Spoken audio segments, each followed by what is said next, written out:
sa région à l'occasion de la diffusion ce mercredi le 2 octobre d'une soirée spéciale de l'ombre d'un doute sur France 3 intitulée Bordeaux, une histoire de château. On en parlera, d'ailleurs ça s'appelle Histoire de château, je crois qu'on a mis au pluriel finalement. On aura l'occasion d'en reparler mercredi évidemment. Et ce numéro de Détour en Histoire propose un grand dossier sur les rois maudits. Oui, qui n'a rêvé, grâce à la série de romans de Maurice Druon, puis à l'adaptation de Claude Barma et Marcel Julien, qui n'a rêvé à Robert et Mao d'Artois, à Isabelle la Louve de France et bien sûr à Philippe le Bel.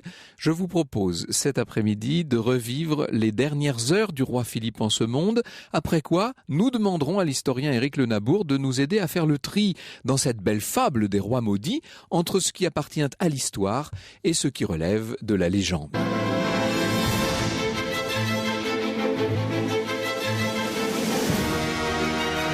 Europe 1, au cœur de l'histoire. Franck Ferrand.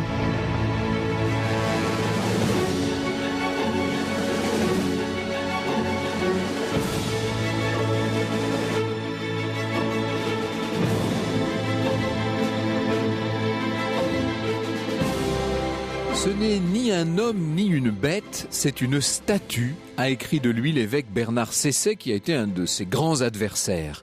Roi de marbre autant que de fer, souverain distant peut-être, mais bon avec les humbles, avec les faibles, dur, il est vrai, envers les puissants. Tel fut le roi Philippe, quatrième du nom, entré dans l'histoire sous le nom de Philippe le Bel. Bel au physique, au moral. C'était un roi d'une beauté légendaire et qui régnait sur la France en maître absolu selon les premiers mots du préambule des rois maudits de Maurice Druon. Voyez-le déjà statufié comme un gisant sur son lit d'agonie dans ce château de Fontainebleau où il était né 46 ans plus tôt. 3 semaines avant, le 4 novembre 1314, alors qu'il chassait en forêt de Pont-Sainte-Maxence, on est aux environs de Compiègne, dans la forêt d'Alatte si vous voulez, son cheval, effrayé par un sanglier, aurait fait un gros écart et se serait soudain cabré, le roi aurait chuté et se serait blessé à la jambe. J'emploie ces conditionnels parce qu'en vérité, les historiens se demandent si on n'aurait pas un peu arrangé cet accident de chasse pour dissimuler les vraies origines de la maladie du roi Philippe, le chagrin, le remords, peut-être le surmenage tout simplement. Après l'accident, le roi s'est fait conduire par voie fluviale. Vous savez que c'était un des principaux moyens de voyage à cette époque. On a un peu oublié ça, mais à l'époque, on montait sur des barges et sur des coches d'eau qui permettaient comme ça de voyager à peu près confortablement. Vous imaginez ce que pouvaient être les routes. Oui, les routes de l'époque. Donc le roi s'est fait conduire par voie fluviale jusqu'à Poissy, chez les moniales dominicaines, où il va séjourner pendant une bonne dizaine de jours, le temps de revenir à lui, mais à peine il se sent encore très faible. C'est néanmoins à cheval, cette fois, qu'il va se rendre jusqu'à Essonne, on est donc dans ce village tout près de Corbeil, avant de se faire porter en litière jusqu'à Fontainebleau, donc jusqu'au donjon de son enfance. Lors du transport, il ne se plaint ni de fièvre, ni d'aucune douleur, seulement d'une intense fatigue et d'une soif permanente. C'est important de noter cette soif. Vous verrez qu'elle joue un rôle évidemment dans le diagnostic qu'on peut porter sur la maladie du roi. 2 semaines passent encore. Le 26 novembre, le mal a vraiment gagné du terrain. Cette fois, le roi ne peut plus quitter son lit. Il paraît victime d'une sorte de prostration et pendant de nombreuses heures, il reste totalement éteint. Il ne répond même plus à son entourage. Alors vraiment, je parlais tout à l'heure d'une statue de marbre, c'est l'impression qu'il peut donner. Le lendemain, le 27, c'est un moribond qui demande à son fils aîné de se présenter auprès de lui. Donc le roi de Navarre vient auprès de son père, il a déjà passé de longs moments dans la chambre, il s'entretient avec lui un long moment et le roi va faire son testament, c'est le moment qu'il choisit pour donner ses ultimes conseils à ses fils. Il révèle en secret les gestes qui confèrent au roi de France leur pouvoir sacré. Il confie aussi à Louis, devant toute la famille royale qui est réunie autour de lui, ce qui résume en quelque sorte l'enseignement de 29 années de règne Aimez Dieu en toutes choses, sachez par vous-même à votre pouvoir l'état de votre royaume et le plus tôt que vous pourrez. Il aurait aimé, Philippe, avoir des successeurs dignes de lui. Nous aurons pendant toute cette émission l'occasion, de nombreuses occasions même, de voir à quel point il était loin d'y être arrivé. Le 28 novembre, le roi dicte un dernier acte officiel. Le comte de Poitiers, donc un de ses fils, le comté de Poitiers, est confié à l'un de ses fils, à Philippe, et il est prévu que ce comté retournera à la couronne royale si le fils meurt sans héritier mâle. C'est important ça, parce que c'est la première fois que la notion de lignée mâle, de masculinité intervient dans l'héritage des apanages, si vous préférez, des terres royales. Ça va jouer un rôle très important dans la succession au trône dans les années qui suivent. Le roi sent son bras engourdi, ses médecins veulent lui faire prendre comme remède un lait de poule, seulement il refuse ses jours de jeûne et l'on sait que c'était un roi particulièrement pieux, en dépit de ses terribles démêlés avec la papauté, bien entendu. Ça aussi, nous aurons l'occasion d'y revenir. Seule l'insistance de son confesseur va le convaincre de s'alimenter quand même un peu. Les dernières paroles du roi seront pour son héritier « Pesez, Louis ». Pesez ce que c'est que d'être le roi de France. Le 29 novembre, à 3h du matin, le roi meurt. Les moines étaient autour de son lit, en train de réciter l'office du Saint-Esprit. Et le roi meurt après s'être repenti, après s'être confessé. Il meurt donc à 46 ans. Or, et les récits convergent sur ce point, il meurt les yeux grands ouverts et on n'arrive pas à les lui fermer. Il va donc falloir lui placer sur les yeux un bandeau noir et il sera enterré de cette manière-là. Il aura jusqu'au bout eu le regard fixe et les yeux grands ouverts sur ce monde.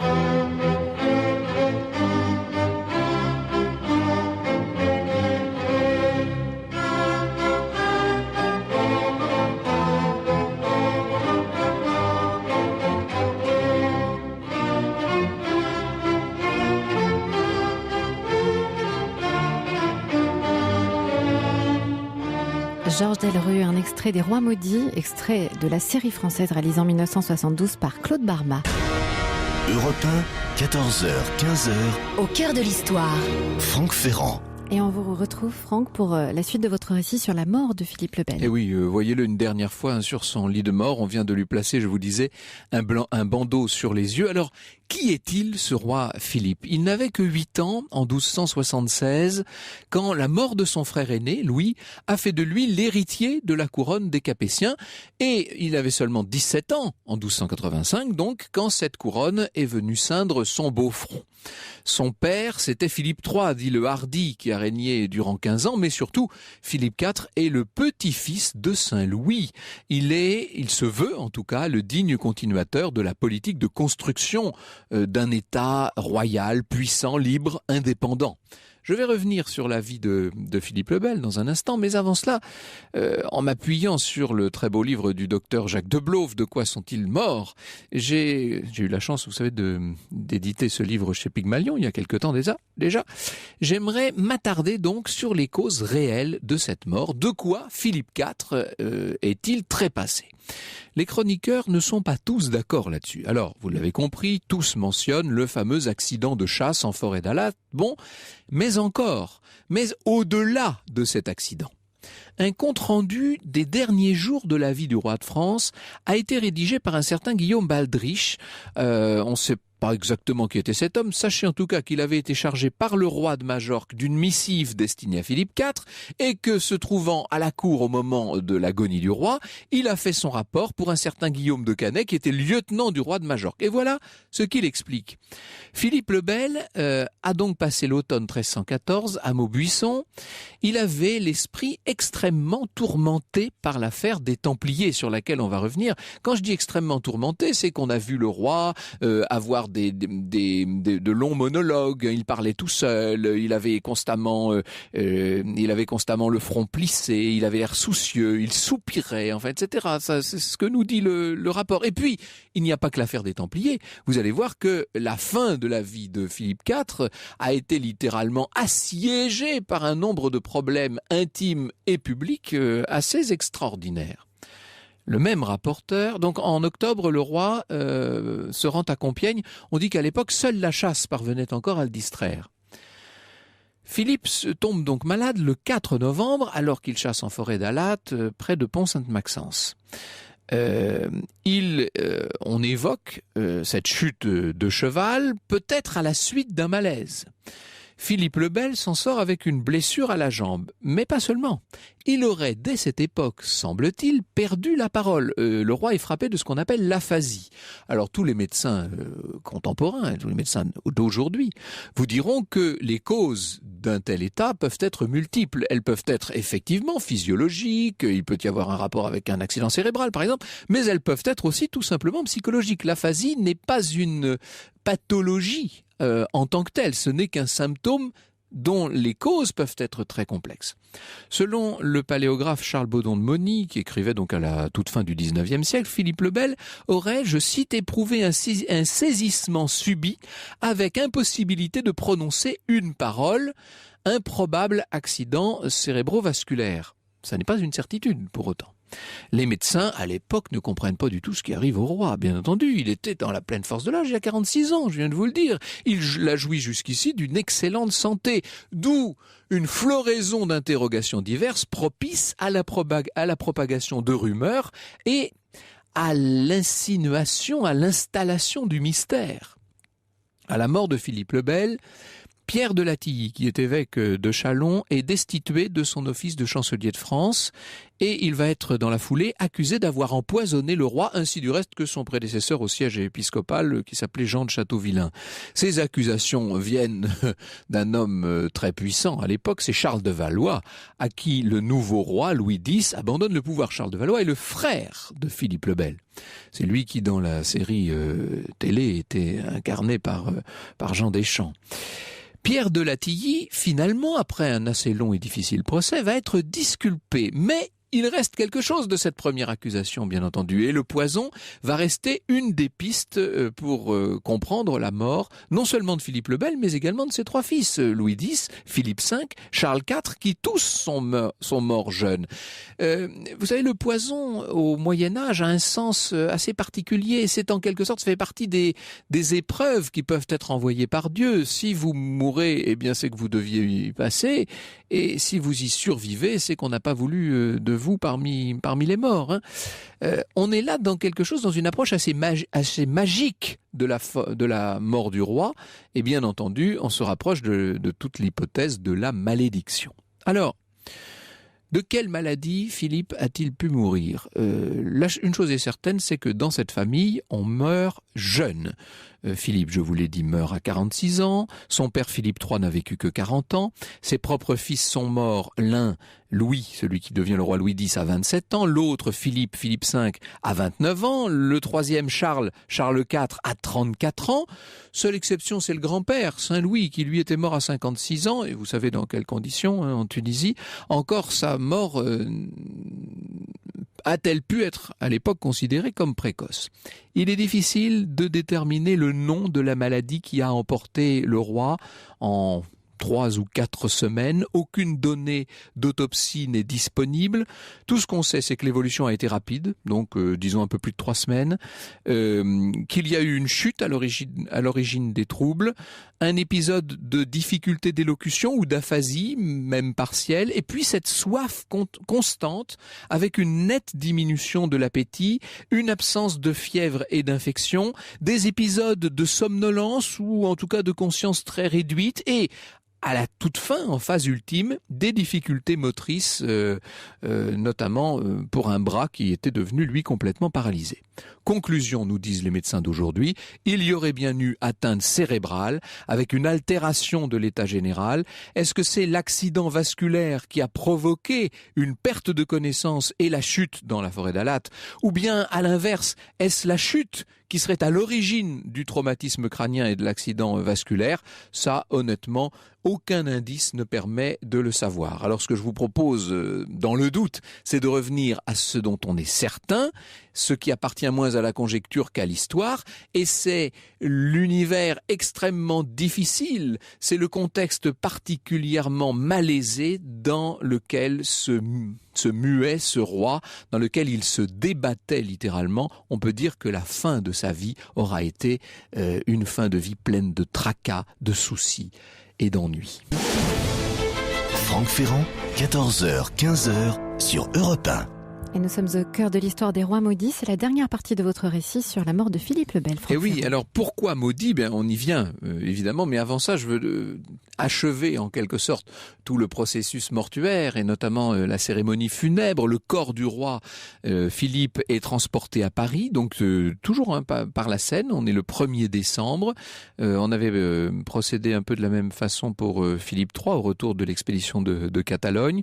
Le corps est déposé à terre près de Saint-Bernard, puis il est conduit à Notre-Dame où est célébrée la grand-messe le lendemain par l'archevêque de Sens, messe pour le repos de l'âme du défunt roi. Et puis cette grand-messe terminée, le cortège se dirige évidemment vers la nécropole des rois de France, vers Saint-Denis, un cortège alors qui est composé selon tout un protocole, bien entendu, selon toute une étiquette. Il y a notamment 400 bourgeois de la capitale qui précèdent le catafalque, etc. Le roi est embaumé à ce moment-là. Il a été revêtu de drap d'or. Il porte en outre un manteau en hermine. Il a la tête ceinte d'une couronne d'or. Il tient le spectre de la main droite. Il tient le spectre, c'est lui en l'occurrence, pardon. Il tient le sceptre de la main droite et la main de justice de la main gauche. Le visage, les mains sont visibles. Alors l'inhumation va se dérouler le 3 décembre à la basilique Saint-Denis, aux côtés donc du précédent roi. C'est comme ça que ça se passait toujours. Le roi Philippe III le Hardi est tout près, et la reine, la mère du roi Philippe, Isabelle d'Aragon aussi.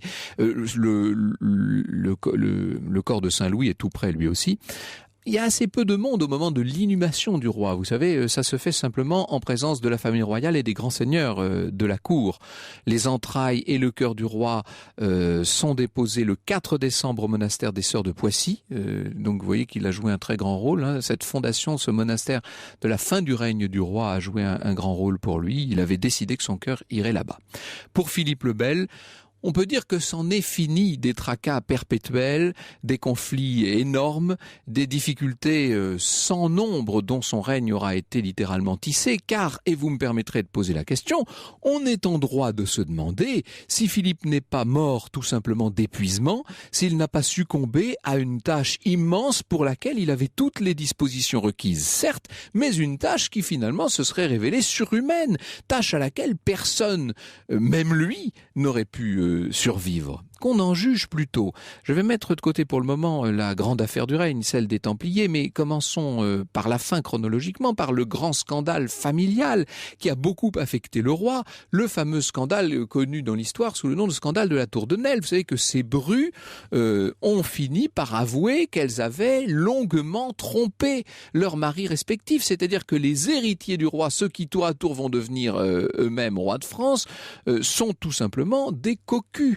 C'est extrêmement grave, évidemment, pour des raisons dynastiques évidentes, mais c'est grave pour le prestige même de cette monarchie que le roi était en train, à bout de bras, d'élever, de vouloir imposer à l'ensemble du royaume. Alors ça, c'est toute l'affaire, on va y venir, bien entendu, toute cette affaire de la Tour de Nesle, on va y revenir en détail en compagnie d'Éric Le Nabour, mais elle n'est pas la seule, bien entendu. Rappelez-vous que le roi Philippe a mené un véritable bras de fer avec la papauté.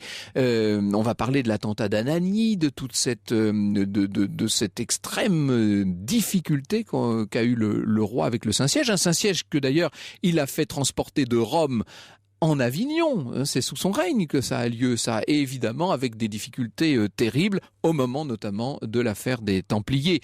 Une affaire des Templiers qui est liée à un problème majeur qui est un problème financier et fiscal. Le roi cherche partout de l'argent. On pourrait parler aussi de l'expulsion des Juifs du royaume, on va y venir bien entendu. Une pression fiscale qui l'a rendu lui-même très impopulaire et qui a beaucoup pesé sur les institutions même de la monarchie. Donc, vous voyez que la fin du règne de Philippe le Bel se déroule dans un climat épouvantable et que lui-même seul est en véritable bataille contre, alors là, permettez-moi d'employer le terme, contre un certain nombre de spectres. Est-ce que tout ça a eu raison de sa santé et est-ce que ça l'a finalement conduit jusqu'à la mort? C'est bien probable et c'est ce que je vais essayer d'élucider avec mon invité. Bonjour Éric Le Nabour. Bonjour. Nous avons énormément de sujets à aborder pour expliquer cette mort de Philippe IV. Ce que je vous propose de faire dans un premier temps, c'est d'évoquer la grande question du règne. C'est celle des Templiers, évidemment. Philippe le Bel a mis fin à cet ordre très puissant des Chevaliers du Temple. Nous y venons en votre compagnie dans un instant. Franck Ferrand, 14h, 15h sur Europe 1. Et nous sommes au cœur de l'histoire cet après-midi des Rois maudits, avec un dossier passionnant sur le sujet dans le magazine Détour en France. Donc, Détour en histoire, en l'occurrence, qui est un petit frère de Détour en France. Exactement. On en parle avec vous, Franck Ferrand, et votre invité, Éric Le Nabour, historien et romancier, auteur notamment des Rois maudits, l'enquête historique aux éditions Perrin. Et je vous rappelle que vous pouvez toujours réagir à l'émission et nous envoyer vos messages par mail sur europe1.fr, sur Twitter, celui de Franck Ferrand ou encore #ACDH, et également sur la page Facebook de l'émission où nous sommes sur le point d'atteindre les 10 000 fans. Merci pour votre fidélité. Mais oui, on va citer d'ailleurs le 10 millième, j'espère. Bien sûr. Il aura les honneurs du micro. Alors Éric Le Nabour, nous venons de voir un roi Philippe qui meurt vraiment pas serein. Le moins qu'on puisse dire, c'est que cette fin de règne est compliquée. Nous parlerons de ses soucis familiaux dans un instant. Venons-en, si vous voulez, pour commencer, à la grande affaire du règne, me semble-t-il, c'est-à-dire à l'arrestation de tous ces Templiers. Ça, c'était quelques années avant sa mort, c'est en 1307. Oui, 1307. J'aurais tendance à ne pas dissocier en fait l'affaire des Templiers, sur lequel on a écrit énormément de livres, des relations générales qu'entretient Philippe le Bel avec l'Église et avec la spiritualité en général. Vous savez qu'on a beaucoup dit que Philippe le Bel, surtout après la mort de sa femme, était tombé un peu dans des accès, des accès de piété. Il a favorisé la création de monastères, d'églises, enfin bon. Et on dit qu'il portait un cilice, qu'il jeûnait régulièrement, ce qui n'a rien en plus d'être très étonnant dans le contexte de cette époque. Mais il y a quand même une volonté chez Philippe le Bel qui n'est pas seulement une réponse à la papauté qui elle voulait un petit peu continuer d'assujettir le pouvoir royal à sa politique. Il y a une volonté chez Philippe le Bel de renverser l'ordre des choses, c'est-à-dire de faire passer le pouvoir temporel au-delà du pouvoir spirituel. C'est pour ça que je vais me faire des ennemis en disant ça, mais tant pis. Je considère quelque part que Philippe le Bel a été un peu le premier fossoyeur de la monarchie médiévale et que le Moyen-Âge se termine un peu avec lui. Il est l'un des fondateurs de la monarchie moderne, en quelque sorte, nous dites-vous. Oui, bien sûr, bon, ça c'est un début, pas en 10 ans, évidemment. Bon, on bascule pas tout de suite du Moyen-Âge dans la Renaissance, bon. Mais le problème des Templiers est lié à ça, c'est-à-dire que les Templiers ne sont pas seulement une institution militaire, à laquelle on dit d'ailleurs que Philippe le Bel lui-même voulait adhérer et qu'il aurait été refusé, tout simplement, ce qui déjà lui aurait valu une certaine acrimonie envers l'ordre du Temple. Mais c'est aussi une puissance financière et une puissance spirituelle. Et c'est un ordre qui n'est pas seulement un ordre militaire, c'est aussi un ordre initiatique dans le contexte de la chrétienté. Et ça, on ne peut pas dissocier l'attitude que Philippe le Bel a envers la papauté, envers Boniface VIII et après envers Clément V qu'il force, il lui force carrément la main pour condamner les Templiers, et de l'attitude qu'il a eue envers l'ordre du Temple. Et je crois que le contexte financier qui a été important dans le cas de l'ordre du Temple n'est pas le premier critère qui a déterminé la politique de Philippe le Bel. Il y a l'État dans l'État, il y a le pouvoir à l'intérieur du pouvoir qu'il ne peut pas supporter, et il y a cette volonté chez lui de renverser l'ordre des valeurs à son profit. Et évidemment, le pape ne se laisse pas faire. C'est une véritable... Tout le règne de Philippe le Bel est sous le signe de ce combat. Voilà. C'est un conflit. On a tendance à traduire, nous, aujourd'hui, conflit entre le pouvoir et l'Église. Moi, je dirais conflit entre le pouvoir temporel et le pouvoir spirituel. C'est un peu plus profond que ça. Et donc, évidemment, l'attitude qu'il a envers le pape Boniface VIII, bon, tout le monde connaît l'histoire de l'attentat d'Anagni. Mais non, tout le monde ne la connaît pas. Alors, expliquez-nous en 2 mots. Il y aurait des négociations un peu houleuse, n'est-ce pas, avec c'est le moins qu'on puisse dire, entre le pape et Nogaret. Nogaret qui l'aurait giflé. Nogaret, grand ministre du roi, légiste, un des grands dit, légistes de Philippe le Bel. Nogaret qui aurait giflé le pape, ça, on n'en sait absolument rien. C'est peut-être quelque chose qui a été rajouté après coup, sans mauvais jeu de mots. En tout cas, le pape ne survit pas à l'événement. Il meurt quelques jours plus tard. Il meurt très, très rapidement après. Et ça, c'est vraiment le cas typique de je veux forcer la main du pouvoir spirituel. Je veux aussi assujettir une partie de l'Église à une fiscalité qui serait de bonne augure dans le contexte où sont les finances du royaume à ce moment-là. Je fais élire beaucoup de cardinaux français, ce qui va permettre d'élire un pape français. Voilà, exactement. Donc de mettre la main, une fois de plus, d'avoir la main sur le pouvoir de Rome, même après si c'est la papauté transportée en Avignon. Et puis, il y a cette volonté après, à travers le pape suivant, Clément V, de justement guider sa politique et notamment de faire condamner les Templiers. Cette condamnation-là, je pense qu'il y a la part d'orgueil de Philippe le Bel, comme je vous disais tout à l'heure, la part de volonté de diminuer un pouvoir qui, en quelque sorte, le concurrence un peu, est plus importante que le côté financier, parce qu'il y a eu beaucoup de tentatives avant d'accommoder la situation. Il faut savoir quand même qu'il n'y a qu'en France qu'il y a eu cette lutte contre l'ordre du Temple, que dans les autres pays européens, les Templiers ont été beaucoup moins inquiétés, que beaucoup de Templiers se sont fondus dans l'ordre des Hospitaliers d'ailleurs, ce qui n'était pas du goût de tout le monde. Qui était un autre ordre de moines chevaliers. Qui était un autre ordre, mais les Templiers voulant conserver leur propre ordre, leur propre autonomie, il y aurait pu avoir normalement des accommodements et on n'était pas du tout condamné à en aller jusque-là. C'est donc pour moi une volonté délibérée de Philippe le Bel, c'est vraiment lui. Le rôle des légistes comme Nogaret, par exemple, à côté est important, mais je crois que sans Philippe le Bel, rien ne se serait fait. Légistes parce qu'ils sont en train de mettre en place tout un état, alors attention au terme qu'on emploie, mais tout un système juridique en quelque sorte. Hein, les légistes sont des techniciens du droit, sont des spécialistes du droit romain, et donc c'est un embryon d'administration et d'étatisme qui se met en place à ce moment-là. C'est l'État qui est en train de percer, qui est en train de naître en vérité. Hein. Alors ça avait commencé avant Philippe le Bel, ce sera bien développé après lui, mais il en est l'un des grands artisans. C'est pour ça que quand je dis que Philippe le Bel est un peu un fossoyeur de la monarchie à ce moment-là, c'est que le rôle des grands barons passe au second plan, que l'administration et l'État prennent le pas là-dessus. Voilà, que l'ordre de chevalerie, le principal ordre de chevalerie qui reste à ce moment-là, les Templiers, est abattu, que l'Église, il veut absolument l'assujettir au pouvoir temporel.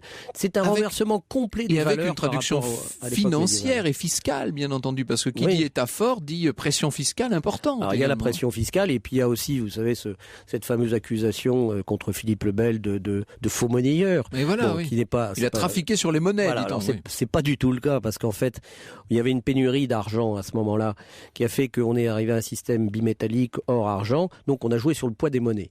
Bon, c'est une pratique d'ailleurs qui, il a pas été le seul à faire ça. Ce qui a plus choqué les gens, et ce qu'on sait très peu aujourd'hui, c'est que la monnaie n'était pas seulement un instrument d'échange. Elle avait une valeur symbolique, une valeur sacrée qui était aussi l'illustration de la stabilité de la société. Et si on touchait à la monnaie, on touchait à la stabilité de l'ordre social. Et ça, les gens, probablement beaucoup de gens à l'époque ont vécu ça comme une agression, ce qui fait qu'on a ces plaintes contre lui, qui évidemment après se sont transformées en roi faux-monnayeur. Et puis alors évidemment, de graves problèmes avec ses enfants, qui ne sont pas dignes du père, et avec ses brus surtout, hein, cette affaire de la Tour de Nesle a ébranlé le roi sur les derniers mois. Alors là, l'affaire prend de l'importance. Pourquoi ? Parce qu'on est au niveau d'une cour européenne. Enfin, je veux dire, la Cour de France a justifié vis-à-vis des autres cours, et que là, ce sont les brus du roi qui sont impliqués dans un adultère. Donc c'est tout l'honneur de la Cour de France qui est en jeu. Notamment deux sœurs qui vont coucher avec deux frères. De Bourgogne qui couchent avec, comme on le voit dans les frères Donnet, les frères Donnet. Et donc il y a cette notion d'honneur qui évidemment qui est capitale. Il y a aussi une autre notion qui est: est-ce que les enfants à venir seront les enfants des rois de France ou les enfants des frères Donnet ? Est-ce que ce ne seront pas des bâtards ? Des bâtards vont pas être appelés à régner demain. Donc il y a tout ce contexte qui fait qu'en plus, il faut voir ça avec la personnalité de Philippe le Bel, qui depuis la mort de sa femme n'a pas connu d'autres femmes, s'est enfermé dans une piété très rigoureuse, et donc il entend faire régner l'ordre à la cour de France, et cet adultère pour lui est une catastrophe. Il n'a pas étouffé cet adultère, puisqu'il a fait torturer les jeunes gens d'une façon très spectaculaire. Oui. Il a fait enfermer ses brues. Il y en a une qui meurt d'ailleurs dans des conditions, Marguerite, dans des conditions jamais élucidées. Je suppose qu'on l'a aidé un peu. Oui. Donc c'est quand même, il a donné beaucoup d'éclat au procès et au scandale. C'est étrange. Oui, parce que de toute façon, l'étouffer n'aurait servi à rien. Je veux dire, ça aurait été même ça aurait eu un effet inverse. Donc là, il fallait faire un exemple. Il n'a pas hésité à aller jusqu'au bout. Alors, le roi n'a cessé de sévir, de faire des exemples. On se rappelle que sur le bûcher, Jacques de Molay aurait lancé sa fameuse malédiction. Maudit roi Philippe, pape Clément, je vous cite à comparaître devant Dieu avant un an. Le plus étonnant, c'est que c'est ce qui s'est passé historiquement. Que faut-il penser de cette malédiction? Nous y venons dans un instant en votre compagnie, Éric Le Nabour. Franck Ferrand, 14h, 15h sur Europe 1.